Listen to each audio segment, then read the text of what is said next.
સુરેન્દ્રનગરના એને કૌભાંડને લઈને થયો છે ચોંકાવનારો ખુલાસો।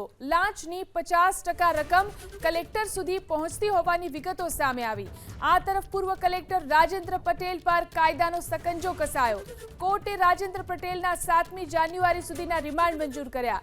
તપાસમાં ઘટસ્ફોટ થયો કે 50% લાંચની રકમ કલેક્ટરને મળતી, જ્યારે બાકીની 25% એડિશનલ કલેક્ટરને, 10% નાયબ મામલતદારને, તો 10% મામલતદાર અને 5% ક્લાર્કને મળતા। જમીનના કામને લઈ 10 મહિનાનું વેઇટિંગ ચાલતું, પરંતુ પાર્ટી 1 લાખ રૂપિયા આપતી હોય તો તાત્કાલિક શીટ બની જતી। કલેક્ટર રાજેન્દ્ર પટેલના કાર્યકાળ દરમિયાન 10 કરોડથી વધુના ભ્રષ્ટાચારની આશંકા છે। જમીન કૌભાંડમાં 2 મોબાઈલ ફોન અને 12 ઇલેક્ટ્રોનિક ડિવાઇસ રિકવર કરાયા છે। તપાસ માટે આઈપેડ, હાર્ડ ડિસ્ક અને પેન ડ્રાઈવ જપ્ત કરવામાં આવી છે। આ તરફ પૂર્વ કલેક્ટર રાજેન્દ્ર પટેલ પર કાયદાનો સકંજો કસાયો। કોર્ટે રાજેન્દ્ર પટેલના 7મી જાન્યુઆરી સુધીના રિમાન્ડ મંજૂર કર્યા। તપાસમાં ઘટસ્ફોટ થયો કે 50% લાંચની રકમ કલેક્ટરને મળતી, જ્યારે બાકીની 25% એડિશનલ કલેક્ટરને,